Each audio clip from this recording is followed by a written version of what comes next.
Uh, all right, I'm already losing my voice. Not a good sign.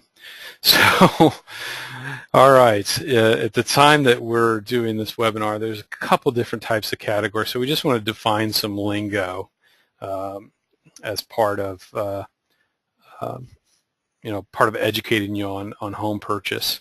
So we talked about, uh, why we would want to buy a home, some of the benefits of home ownership. Let's just define some things that you'll see in the market right now. Short sales. Short sales are a specific type of transaction, and of course it doesn't mean that it takes less time. Usually the owner that's selling the property is upside down on the mortgage. That means that they owe more on the mortgage than the property is currently worth and that you would purchase it for. Typically the owner can't afford the mortgage payment. They may be late on the payment. Sometimes that's not true. Sometimes they're current on the payment, and sometimes they just need to relocate, move out of state or something like that. So it takes about 3 to 4 months for bank approval, sometimes 30 days, sometimes 6 months. It's gotten a lot better in the last year to year and a half. It can be quite frustrating if you're making an offer on a short sale and the seller's proposal to the bank gets declined. What that means is that they just don't get approved to sell the loan for less than the mortgage is worth, so you can't buy it then. And oftentimes a short sale will have what we call in the business deferred maintenance. Deferred maintenance simply means that the owner has not put a lot of time and attention into maintaining the property. A lot of times when somebody is significantly upside down on their home, they don't want to spend a lot of extra money to fix up the property. They sort of fall out of love with maintaining the property. So short sales are a big part of the market right now. The other part that you'll see that are commonly called distressed sales are bank-owned or REO. So if you hear someone say the words bank-owned or real estate-owned or REO, that means that a bank owns that or a real estate company owns it, and it typically means that they foreclosed on the property, took back ownership of the home, and now they're remarketing and selling it again. This was a big part of the market for several years, and there's fewer in the market right now. So some of the factors around a REO or bank-owned property would be it's typically vacant, or it's always going to be vacant typically. You'll have no delays, so if your offer is accepted, you can move forward on the purchase very quickly.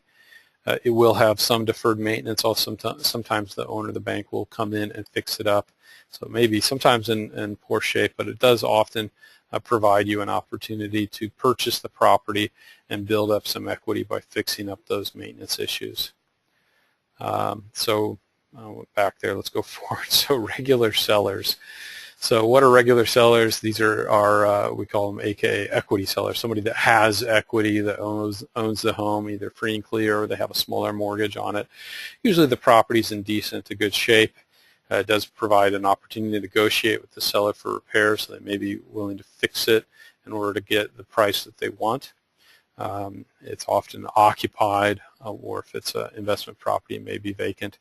They're typically easier to finance with FHA, VA loans, government loans, and they may be priced ahead of the market or above the market.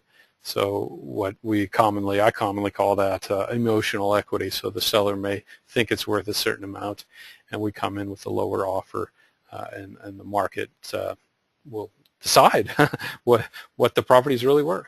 So another one to define for you that you may hear or see is a flip, and there's a lot of popular TV shows that talk about flipping homes and so forth. And 10 years ago, this was a popular pastime, buying and renovating homes as the market was moving up. Well, it has been a popular pastime again in the last few years for those that have cash to purchase homes and fix them up.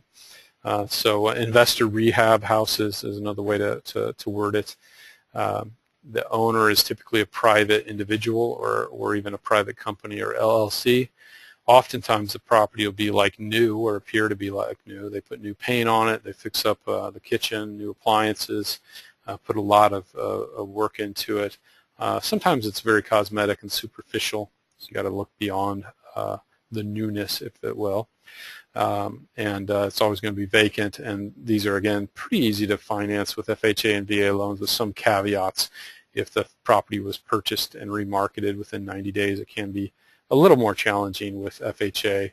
VA, you know, VA and flips are pretty good match.